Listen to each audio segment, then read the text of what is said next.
Magandang araw, NBA fanatics. So, walang NBA schedule today.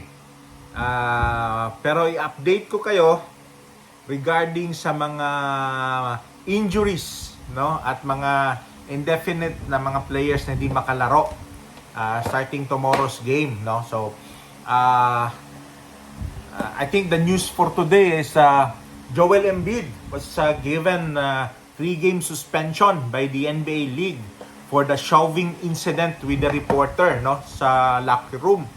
So, binigyan siya ng 3-game suspension. Hindi pa nga siya nakakalaro. May additional 3-game suspension na siya, no?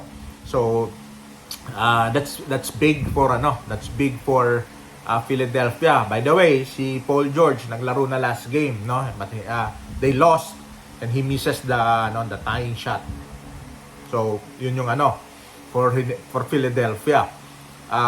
Sa Lakers naman, Lakers Nation, si Anthony Davis is questionable for tomorrow's game, or as the trainer said, is day to day, no, because of lingering foot injury niya. So, tingnan natin kung makakalaro siya. He is leading the Lakers in terms of assists and rebounds. Points and assists per game. The same time, Giannis is also out, no, with adductor strain, no. I think last game, no, wala siya last game, and for tomorrow's game, wala din siya because of that, no. So wala pang timeline ng pagbabalik niya, no. Another one is Aaron Gordon of Denver Nuggets. Ito naman multiple weeks siya, no. Ang initial declaration sa kanya is multiple weeks because of the calf strain. So yun, medyo mabigat yun for the Denver Nuggets kasi Aaron Gordon is their starting power forward and is really giving a big help, no. That's why si Jokic can play the outside, no, kasi meron silang inside player, the likes of Aaron Gordon. Another one is yung center ng Charlotte, no, si Nick Richards is also out with a rib injury. Again, pa yon, wala pang update ang pagbabalik niya. For now, he's still considered out for the next game. Another one is Boston Celtics. Si Jaylen Brown is also out for tomorrow's game, no, against the Pistons. Against the Golden State Warriors, no. Because of hip injury naman, no. Hip injury naman yun sa kanya. So, yeah, those are some things na we are trying to look at, no. If definitely this would affect, no, would affect their games, no, the team game as well as the possibility of winning, no, would really affect them.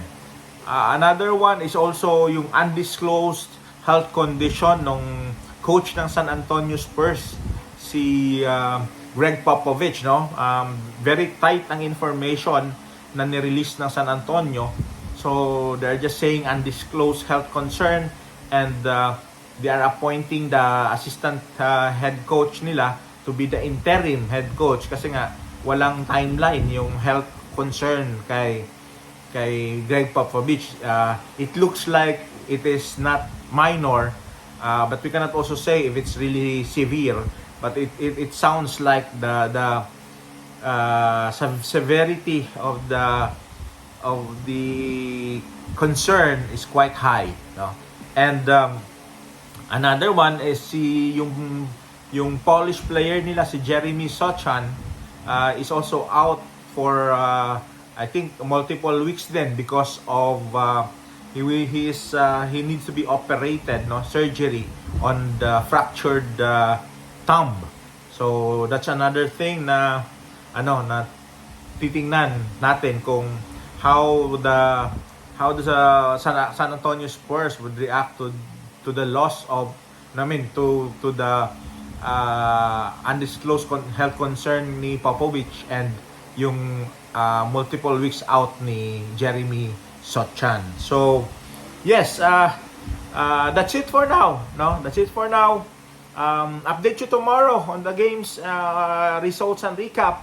And yeah, that's it. Have a nice day. Ciao.